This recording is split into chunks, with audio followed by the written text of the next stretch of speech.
இந்த டிசம்பர் மாதம் ஆண்டவரே பலவிதமான சூழ்நிலையில் நாங்கள் நின்று கொண்டிருக்கிறோம். நீர் என்ன வார்த்தையை கொடுக்க போகிறீர் என்று சொல்லி காத்திருக்கும் பொழுது ஆண்டவர் கடந்த நாட்களில் வேதத்தில் ஒரு வசனத்தை ஆண்டவர் கோடிட்டு காண்பித்தார். வாசிங்க. அது யாத்ராமத்தின் புஸ்தகம் 33ஆம் அதிகாரம் 14ஆம் வசனத்தை ஒரு வாசிக்கும்படியாய் அதற்கு அவர், என் சமூகம் உனக்கு முன்பாக செல்லும்.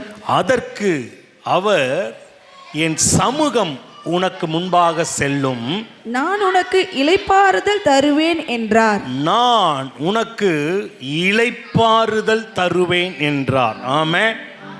ஹல்லேலூயா, ஹல்லேலூயா. இந்த ஒரு வார்த்தை ஆவியானவர் திட்டமாய் பேசினார். இந்த டிசம்பர் மாதம் கர்த்தர் இளைப்பாறுதலை தருவேன் என்று வாக்கு பண்ணிருக்கிறார். ஆமென் சொல்லுங்க பாப்போம். ஹல்லேலூயா. கவனிங்க, நான் உனக்கு இளைப்பாறுதல் தருவேன்.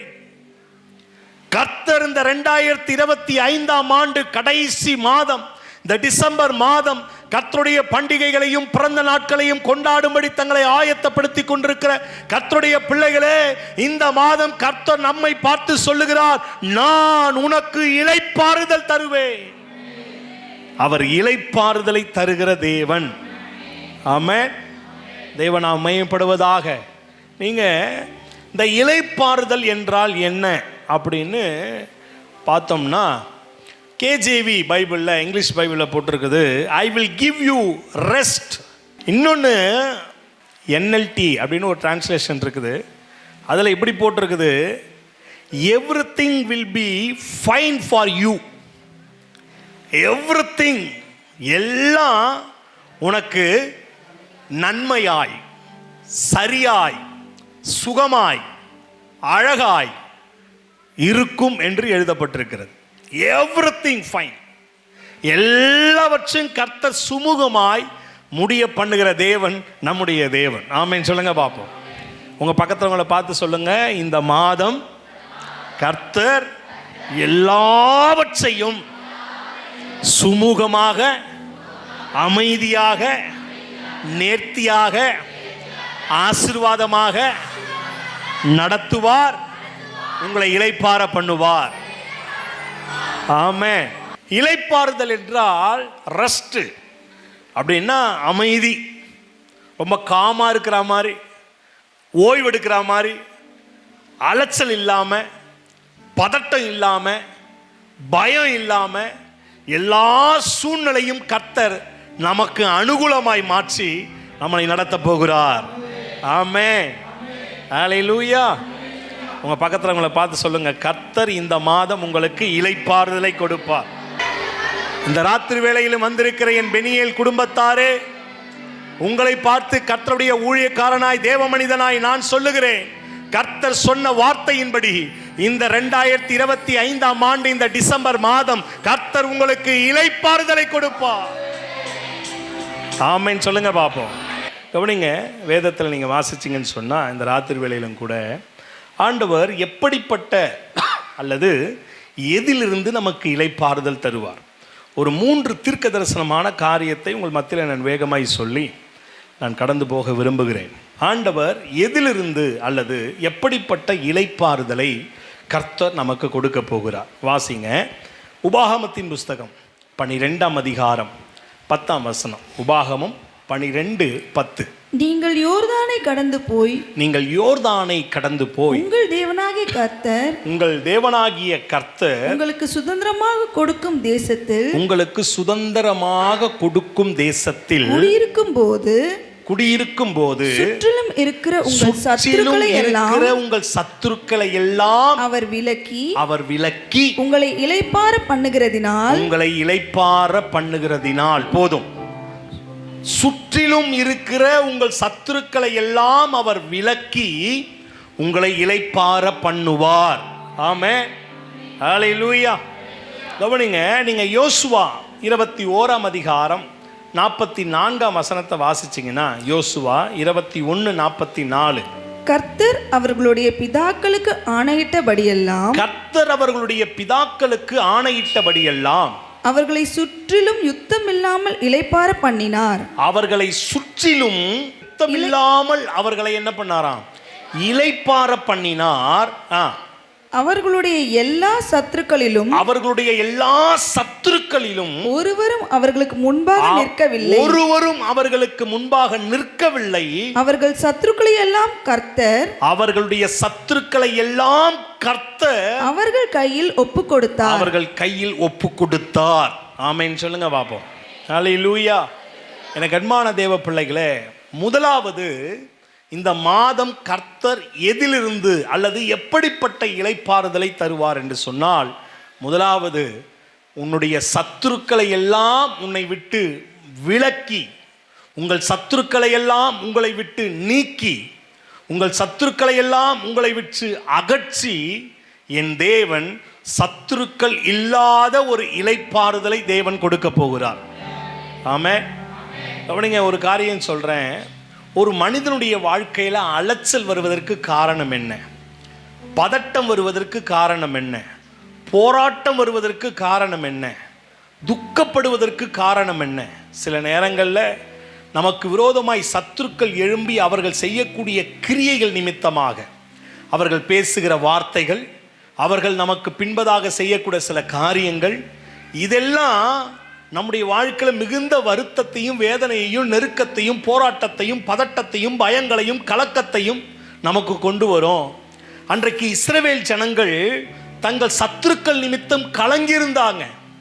ஆண்டவர் சொன்னாரு, உன் சத்துருக்களை எல்லாம் நான் உன் கையில் என்ன பண்ணுவேன்? ஒப்பு கொடுப்பேன். நமக்கு தெரியும் இந்த சம்பவம். இஸ்ரவேல் ஜனங்கள் எகிப்தை விட்டு புறப்பட்டு வந்து கானான் தேசத்துக்குள்ளே பிரவேசிக்கிறதுக்கு முன்பதாக ஒரு 12 மனிதர்களை தெரிந்தெடுத்து கானான் தேசத்தை வேவு பார்க்க அனுப்புகிறார்கள். போய் வந்தவர்கள் துர்ச்செய்தி சொன்னார்கள். அங்கே ஏனாக்கின் புத்திரர்கள் இருக்கிறார்கள், அவர்களை நாம் என்ன பண்ண முடியாது? ஜெயிக்க முடியாது. சத்துருக்கள் நிமித்தவர்கள் கலங்கினார்கள். சத்துருக்கள் நிமித்த இவர்களுக்கு அமைதல் இல்லாத ஒரு வாழ்க்கை. இந்த 12 பேர்ல 10 பேர் துர்ச்செய்தியை சொல்றான். இந்த செய்தியை கேட்ட 6 லட்சம் புருஷர்களும் கர்த்தருக்கு விரோதமாய் முறுமுறுத்தாங்கன்னு பார்க்கிறோம். பதட்டப்பட்டாங்க. அவனாந்திரத்தில் நாங்கள் செத்து போறதுக்காக நாங்கள் வந்தோன்னு சொல்லி புலம்பினார்கள். ஆனால் என் ஆண்டவர் அந்த சத்துருக்களை எல்லாம் கர்த்தர் இஸ்ரவேல் ஜனங்களை விட்டு கடந்து போகும்படி கர்த்தர் அனுக்கிரகம் பண்ணினார். ஆமென். இந்த உபாகமும் இந்த யோசுவா புஸ்தகத்தில் நீங்கள் வாசிக்கும் பொழுது, எந்த சத்துருக்களை பார்த்து பயந்தார்களோ, எந்த ஏனாக்கின் புத்திரர்களை பார்த்து பயந்தார்களோ, நெடியவர்களாக இருக்கிறார்கள், அவர்களுக்கு முன்பதாக நாம் வெட்டுக்கிளிகளை போல இருக்கிறோம் என்று சொல்லி யாரை பார்த்து பயந்தார்களோ அவர்களை ஜெயித்து அந்த பட்டணத்தை பங்கு போட்டு கொடுத்த பின்பு யோசுவா சொல்லுகிறான், உன் சத்துருக்களை எல்லாம் கர்த்தர் உன் கையிலே ஒப்பு கொடுத்தார். ஆமென். உன்னை சுற்றிலும் இருக்கக்கூடிய சத்துருக்களை எல்லாம் கர்த்தர் உன்னை விட்டு விலக்கி உனக்கு இளைப்பாறுதலை தந்தார் என்று சொல்லி, இந்த ராத்திரி வேளையிலும் கூட எனக்கு அன்பான தேவ பிள்ளைகளே, இந்த டிசம்பர் மாதம் சத்துருக்கள் இல்லாத ஒரு இளைப்பாறுதலை கர்த்தர் உனக்கு கொடுக்க போகிறார். ஆமென். வேதத்தில் நீங்கள் வாசிச்சிங்கன்னு சொன்னால், 1 ராஜாக்களின் புஸ்தகம் 5ஆம் அதிகாரம் 4ஆம் வசனம் சொல்லுது. 1 ராஜாக்கள் 5:4, எங்கும் எனக்கு இளைப்பாறுதல். சாலமோன் சொல்லுகிறான், என் தேவனாகிய கர்த்தர் எனக்கு எங்கும், நான் எங்கெல்லாம் போறனோ அங்கெல்லாம் எனக்கு இளைப்பாறுதலை தந்தார் என்று சொன்னான். ஆமென். 2 நாளாகமும் 14:6, கர்த்தர் அவனுக்கு இளைப்பாறுதலை கட்டளையிட்டதினால் அந்த வருஷங்களில் அவனுக்கு விரோதமான யுத்தம் இல்லாதிருந்தது. தேசம் அமெரிக்கையா இருந்தபடியினால் யூதாவிலே அரணான பட்டணங்களை அவன் கட்டினான். ஆமென் சொல்லுங்க பாப்போம். ஹல்லேலூயா. இங்க ஆசாவை குறித்து வாசிக்கிறோம். ஆசாவுடைய நாட்களிலே தேசத்திலே அமெரிக்கை உண்டானது, இளைப்பாறுதல் உண்டானது. யுத்தமில்லாத இளைப்பாறுதலை ஆண்டவர் ஆசாவுக்கு அங்கே கட்டளையிட்டார். நீங்கள் இன்னொரு வசனம் வாசிச்சிங்கன்னா 2 நாளாகமத்தின் புஸ்தகம் 20ஆம் அதிகாரம் 30ஆம் வசனம், இவ்விதமாய் தேவன் சுற்றுப்புறத்தாரால் யுத்தமில்லாத இளைப்பாறுதலை அவனுக்கு கட்டளையிட்டார். ஆமென். ஹல்லேலூயா. கவனிங்க, இந்த மாதம் கர்த்தர் நமக்கு வாக்கு பண்ணுகிறார். இளைப்பாறுதல் எப்படிப்பட்ட இளைப்பாறுதலாம்? உன் பகைஞர்களை உன்னை விட்டு விலக்கி ஆண்டவர் யுத்தமில்லாத ஒரு இளைப்பாறுதலை தேவன் கொடுக்கிறார். ரெஸ்ட் இருந்தாதான், ரொம்ப ரொம்ப அமைதியா இருந்தாதான், யுத்தம் இல்லாத இருந்தாதான். ஆசாவுடைய நாட்கள்ல கட்டிட வேலை நடந்தது. ஆசாவுடைய நாட்கள்ல தேசத்தை அவன் பகுத்து அவன் மேன்மைப்படுத்தினான். எப்போ ரெஸ்ட் இருக்குதோ, எப்போ இளைப்பாறுதல் இருக்குதோ, அப்போதான் பெருக்கத்துக்கு உண்டான வழிகளை நாம் திட்டமிட முடியும். இந்த டிசம்பர் மாதம் கர்த்தர் பெனியேல் குடும்பங்களுக்கு ஆண்டவர் வாக்கு பண்ணுகிறார், நீங்கள் இளைப்பாறுவீர்கள். பகைஞர் இல்லாத ஒரு இளைப்பாறுதலை இந்த டிசம்பர் மாதம் கர்த்தர் நமக்கு கொடுக்கிறார். இனி யுத்தம் இல்லாத ஒரு இளைப்பாறுதல். ஆமென், ஹல்லேலூயா. முதலாவது எப்படிப்பட்ட இளைப்பாறுதல்? உன் பகைஞர்களை உன்னை விட்டு விலக்கி உனக்கு ஒரு இளைப்பாறுதலை தருவார். இன்னொரு விஷயம் சொல்றேன். நீங்க எஸ்தரின் புஸ்தகத்தில் நீங்க வாசிக்கும் பொழுது 9ஆம் அதிகாரம் 1ஆம் வசனத்தில் 12ஆம் மாதமாகிய ஆதார் மாதத்திலே அவர்கள் தங்கள் பகைஞன் மேல் ஜெயத்தை எடுத்தார்கள் வசனம் இருக்குது. 12ஆம் மாதம் 14ஆம் தேதி. ஆமென் சொல்லுங்க பாப்போம். ஹல்லேலூயா. இந்த டிசம்பர் மாதம் நம்முடைய சத்துருக்கள் மேல் நமக்கு ஜெயத்தை கர்த்தர் கொடுத்து யுத்தம் இல்லாத, பகைஞர் இல்லாத ஒரு இளைப்பாறுதலை தேவன் நமக்கு கொடுக்கிறார். விசுவாசிக்கிற பிள்ளைங்க ஆமென் சொல்லுங்க. இரண்டாவது 2 தெசலோனிக்கர் புஸ்தகம் 1ஆம் அதிகாரம் 5ஆம் வசனத்தையும் 6ஆம் வசனத்தையும் ஒருத்தர் வாசி. நீங்கள் தேவனுடைய ராஜ்யத்தின் நிமித்தம் பாடு அனுபவிக்கிறவர்களா இருக்க அந்த ராஜ்யத்திற்கு நீங்கள் பாத்திரர் எனப்படும்படிக்கு தேவன் நியாயமான தீர்ப்பு செய்கிறவர் என்பதற்கு அதுவே அத்தாட்சியா இருக்கிறது. உங்களை உபத்திரவப்படுத்துகிறவர்களுக்கு உபத்திரவத்தையும், உபத்திரவப்படுகிற உங்களுக்கு எங்களோடே கூட இளைப்பாறுதலையும் பிரதிபலனாக கொடுப்பது தேவனுக்கு நீதியா இருக்கிறதே. ஹல்லேலூயா. நீங்க 5ஆம் வசனத்தை வாசிச்சோம். தேவனுடைய ராஜ்யத்தின் நிமித்தம் பாடு அனுபவிக்கிற நீங்கள் உபத்திரவப்படுகிறவர்களுக்கு ஆண்டவர் என்னத்தை கொடுக்கிறாராம்? இளைப்பாறுதலை கொடுக்கிறார். ஆமென். இரண்டாவது தேவ சமூகத்தில் காத்திருக்கும் பொழுது ஆவியானவர் திட்டமா எனக்கு சொன்னார், எனக்கு அன்பான தேவனுடைய பிள்ளைகளே, கடந்த ஆண்டுகளில் அல்லது கடந்த மாதங்களிலே தேவனுடைய ராஜ்யத்தின் நிமித்தம் யாரெல்லாம் பாடு அனுபவித்தீர்களோ உங்கள் பாடுகளுக்கு பிரதிபலனாக தேவன் இளைப்பாறுதலை தருகிறார். ஆமென் சொல்லுங்க பாப்போம். ஹல்லேலூயா. நான் வேகமா சொல்றேன். நீங்க வாசிப்பீங்கன்னு சொன்னா, சாத்ராக் மேஷாக் ஆபேத்நேகோ ஒரு விக்கிரக ஆராதனை செய்ய மாட்டேன் என்று சொல்லி பாடுகளை ஏற்றுக்கொண்டார்கள். ஆண்டவர் அவர்களுக்கு ஒரு இளைப்பாறுதலை கொடுக்கிறார். கொலு மண்டபத்திலே கொண்டு போய் கர்த்தர் உட்கார வச்சார். தேவ சமூகத்தில் 3 வேளையும் முழங்கால் படியிட்டு ஜெபித்தது நிமித்தமாக தானியேல் சிங்கக்கபிலே தூக்கி போடப்பட்டு ஒரு பாடுகளை அவன் அனுபவிக்கிறான். ஒரு நாள் வருகிறது, தேசத்தினுடைய ராஜாவுக்கு அடுத்த ஸ்தானத்தில் அதிபதியாய் கர்த்தர் வைக்கிறார். 3 பிரதானி இருந்தாங்க. 3 பேர்ல 2 பேர் செத்து போறான். கடைசியில் ஒரே பிரதானியாய் கர்த்தர் தானியேலை மாற்றி போடுகிறார். ஒரு பரிசுத்தத்து நிமித்தம் யோசேப்பிடத்தில் போர்த்திபாவுடைய மனைவி எத்தனையோ முறை வந்து அவள் துன்புறுத்தின பொழுதும் தன் பரிசுத்தத்தை காத்து கொண்டது நிமித்தமாக அவன் சிறைச்சாலையின் அனுபவத்தை ஏற்றுக்கொள்ளுகிறான். ஒரு பரிசுத்தத்திற்காக அவன் பாடுகளை ஏற்றுக்கொண்டபடியினால் ஒரு நாள் ஒன்று வருகிறது, பார்வோனுக்கு அடுத்த ஸ்தானத்திலே கர்த்தர் அவனுக்கு இளைப்பாறுதலை கர்த்தர் கொடுக்கிறார். அவன் பிள்ளைகளுக்கு பெயர் வைக்கிறான். ஆண்டவர் என் வருத்தத்தெல்லாம் மறக்க பண்ணாரு என்று சொல்லி மனாசே என்று பெயர் வைத்தான். ஆமென் சொல்லுங்க. ஒரு இளைப்பாறுதலை யோசேப்புக்கும், ஒரு இளைப்பாறுதலை தானியேலுக்கும், ஒரு இளைப்பாறுதலை சாத்ராக் மேஷாக் ஆபேத்நேகோவுக்கும் கொடுத்த என் ஆண்டவர் தேவனுடைய ராஜ்யத்தின் நிமித்தம் யாரெல்லாம் பாடுகளை அனுபவித்துக் கொண்டிருக்கிறீர்களோ உங்களுடைய வாழ்க்கையில இந்த டிசம்பர் மாதம் கர்த்தர் இளைப்பாறுதலை கொடுக்க போகிறார். ஆமென். நிறைய பேர் பார்த்தீங்கன்னு சொன்னா, வேலை போயிடும், பெரியவங்க என்ன நினச்சிப்பாங்களோ, அவங்க ஏதாவது கோச்சிப்பாங்களோன்னு சொல்லி நிறைய பூஜை சமாச்சாரத்தெல்லாம் போய் ஈடுபடுறது உண்டு. நான் சொல்கிறேன், கர்த்தருடைய பிள்ளைகளே, நீங்களும் நானும் பக்தி வைராக்கியமாக இருக்கணும். ஆமென். ஒருவேளை கடந்த நாட்களில் நீங்கள் ஜெபத்துக்காக, வேத வாசிப்புக்காக, ஆலயத்துக்கு வருவதற்காக, அல்லது ஊழியம் செய்வதற்காக, அல்லது ஆத்தும ரட்சிப்புக்காக, தேவனுடைய ராஜ்யத்திற்காக எந்த இடத்தெல்லாம் நீங்கள் பக்தி வைராக்கியம் காட்டினீர்களோ, ஒருவேளை அப்படி நீங்கள் பக்தி வைராக்கியம் காட்டின நிமித்தமாக உங்களை பகைத்திருக்கலாம், அல்லது உங்களை ரொம்ப டீப் ப்ரோமோட் பண்ணியிருக்கலாம், அல்லது உங்கள் மேலே பொய்யான காரியங்களை செஞ்சிருக்கலாம். ஏதோ ஒரு வேதனையும் பாடுகளையும் துக்கங்களையும் அவமான வார்த்தைகளையும் நீ சகிச்சிருக்கலாம். அப்படிப்பட்ட பாடுகள் வழியாய் நீ கடந்து வந்திருப்பாயானால் இந்த டிசம்பர் மாதம் அந்த பாடுகளுக்கு கர்த்தர் உனக்கு ஒரு பிரதிபலனை தருகிறார். உனக்கு இளைப்பாறுதலை கர்த்தர் கொடுக்க போகிறார். ஆமென் சொல்லுங்க பாப்போம். ஹல்லேலூயா. தேவனாம் மகிமைப்படுவதாக. நம்முடைய ஆண்டவர் பாடுகளை நீக்கி நமக்கு இளைப்பாறுதலை கொடுக்கிற தேவன். ஆமென். மூணாவது ஒரு காரியத்தை வேகமாக சொல்லி முடிக்கிறேன். மத்தேயு சுவிசேஷ புஸ்தகம் 11ஆம் அதிகாரம் 28ஆம் வசனம். மத்தேயு சுவிசேஷ புஸ்தகம் 11ஆம் அதிகாரம் 28ஆம் வசனம்.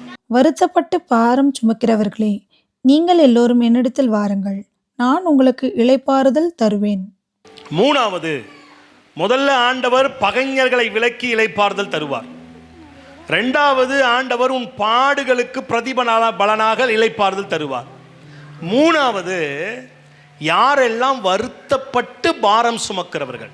வருத்தம் என்பது மிகுந்த ஒரு பெரிய பாரம், மனபாரம். அது வருத்தப்பட்டு பாரம் சுமக்கிறவர்களே, நீங்கள் எல்லாரும் என்னிடத்தில் வாருங்கள், நான் உங்களுக்கு என்ன தருகிறேன்?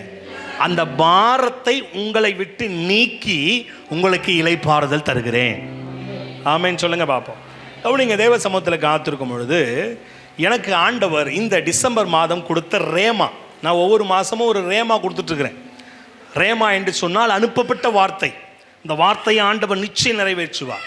ஆண்டவர் சமூகத்தில் காத்திருக்கும் பொழுது எனக்கு ஒரு விஷயத்தை ஞாபகப்படுத்தினார். ரூத்தின் புஸ்தகம் 3ஆம் அதிகாரம் 18ஆம் வசனம். அப்பொழுது அவள், என் மகளே, இந்த காரியம் என்னமாய் முடியும் என்று நீ அறியும் மட்டும் பொறுத்திரு. அந்த மனுஷன் இன்றைக்கு இந்த காரியத்தை முடிக்கும் முன் இளைப்பாற மாட்டான் என்றாள். இளைப்பாற மாட்டான் என்று சொல்லி நகோமி தன் மருமகளாகிய ரூத்தை பார்த்து போவாசை குறித்து சொல்லப்பட்ட வார்த்தை இது. இந்த வசனத்தை ஆண்டவர் காமிச்சு எனக்கு ஒரு விஷயத்தை சொன்னார். கவனிங்க, வருத்தம் என்பது பாரம் என்று சொன்னேன். நகோமிக்கு ஒரு வருத்தம் இருந்தது, ஒரு மனசுக்குள்ள ஒரு பாரம் இருந்தது. என்ன பாரம்னா, என்னை நம்பி என் மருமகன் என்ன பண்ணிட்டா, வந்துட்டா. ஓர்பால் கட்டிப்பிடிச்சு முத்தம் கொடுத்துட்டு போயிட்டா அம்மா வீட்டுக்கு. ஆனால் ரூத்து, நீ சாவர இடத்துல நான் சாவேன், உன்னுடைய தெய்வம் என் தெய்வம், நீ எங்கே இருக்கிறியோ அங்கே தான் நான் இருப்பேன்னு சொல்லி என்னை நம்பி வந்துட்டா. அப்போட இந்த அம்மா புலம்புது, நகோமி, அம்மா இதுக்கப்புறம் நான் ஒரு வாழ்க்கைப்பட்டு எனக்கு பிள்ளை பிறந்து அவனை உனக்கு நான் திருமணம் பண்ணி கொடுக்க முடியாதம்மா, நீ தயவு செய்து உங்கள் அம்மா வீட்டுக்கு போ அப்படின்னு சொல்லி ரூத்துக்கிட்ட கெஞ்சிரா நகோமி. ஆனாலும் ரூத்து சொன்னா, இல்லை இல்லை, நீ சாவர இடத்துல நான் சாவேன், இதை பற்றி வேற பேச்சே இல்லைன்னு சொல்லி அவ்வளவு பக்தி வைராக்கியத்தோட பாசத்தோட அன்போட அந்த ரூத்து நகோமியை பற்றி கொண்டு வந்து விட்டாள். இப்போ இந்த நகோமிக்கு இருக்கக்கூடிய ஒரு பெரிய பாரம் என்னன்னா, தன்னை குறித்து இல்லை. ஏன்னா அவள் வயது முதிர்ந்தவ, இன்னும் கொஞ்ச நாளில் செத்து போகிறதுக்கு தான் பெத்லகேமுக்கே வந்தா. என் உறவுகளோடு கூட இருந்து நான் மரித்து போவது நலமாக இருக்கும் என்று சொல்லி தன்னுடைய பூர்வீக குடியாகிய பெத்லகேமுக்கு வந்துட்டா. ஆனால் அவள் இருதயத்துக்குள்ள இருக்கக்கூடிய ஒரே பாரம் என்னன்னா, என்னை நம்பி வந்த என் மருமகளுக்கு நான் என்ன பண்ணணும், ஏதாவது செஞ்சிடணும், அவளுக்கு ஒரு வாழ்க்கை ஏற்படுத்தி கொடுத்துடணும், அவளுக்கு எப்படியாவது ஒரு வாழ்க்கை துணையை நான் ஆயத்தப்படுத்தி கொடுத்துடணும், அவள் நான் இல்லைனாலும் அவள் இந்த பூமியில் வாழணும்னு சொல்லி நகோமியுடைய இருதயத்துக்குள்ள ஒரு வருத்தம் இருந்தது.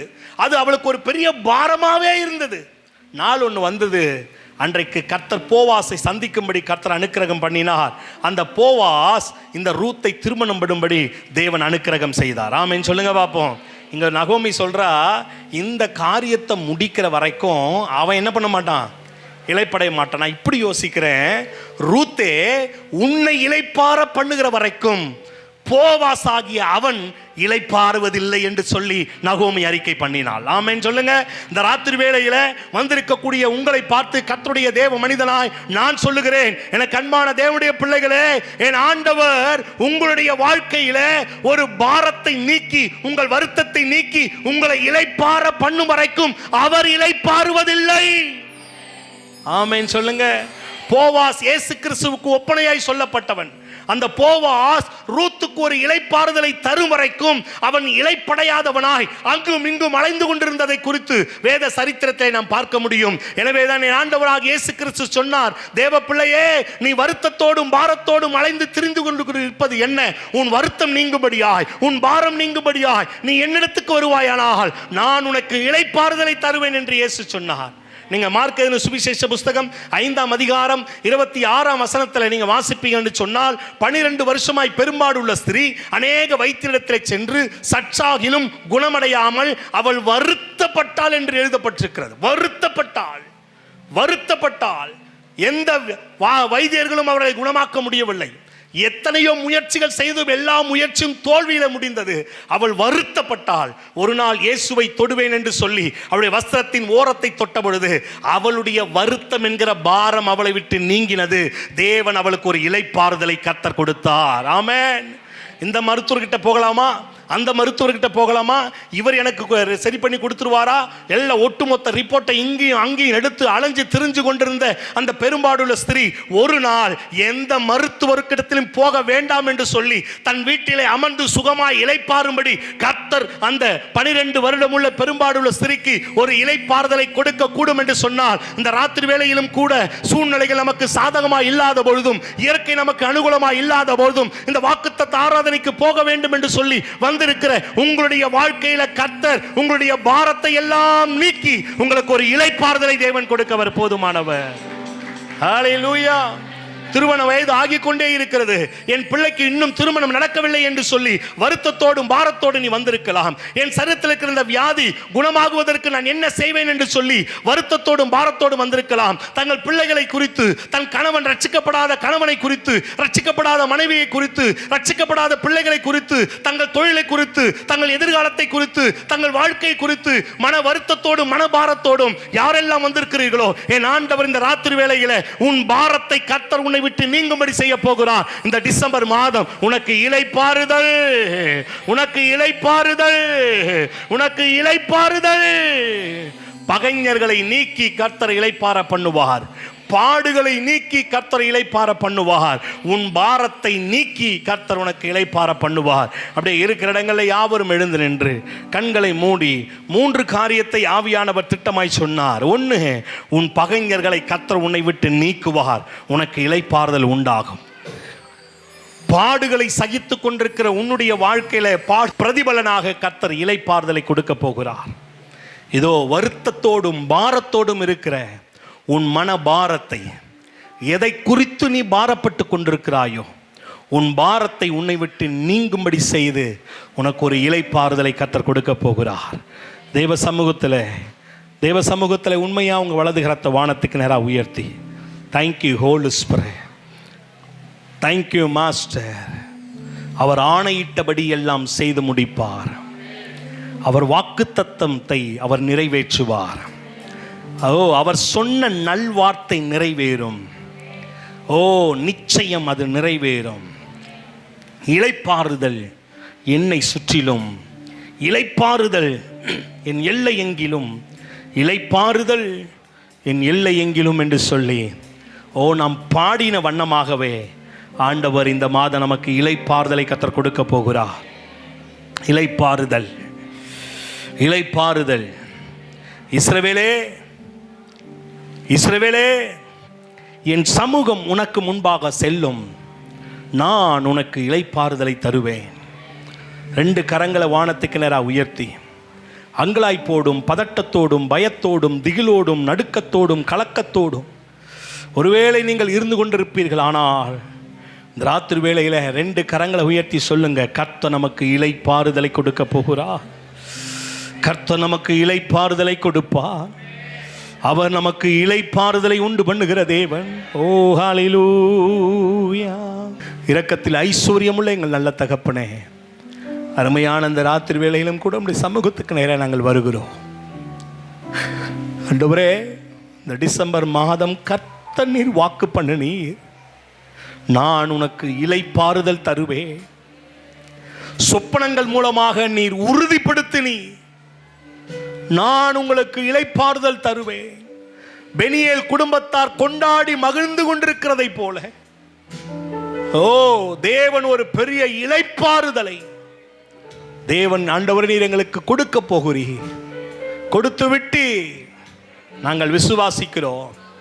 அதற்கான காரியங்களை கர்த்தர் நீர் செய்து கொண்டிருக்கிறீர். உம்மை நன்றியோடு உம்மை உயர்த்துகிறோம். உம்முடைய நாமத்தை மகிமைப்படுத்துகிறோம். இந்த ராத்திரி வேளையில் வந்த நம்முடைய பிள்ளைகள் ஒவ்வொருவருக்காக நான் ஜெபிக்கிறேன். ஒவ்வொருவரையும் உடைய கரத்தில் ஒப்பு கொடுக்கிறேன்.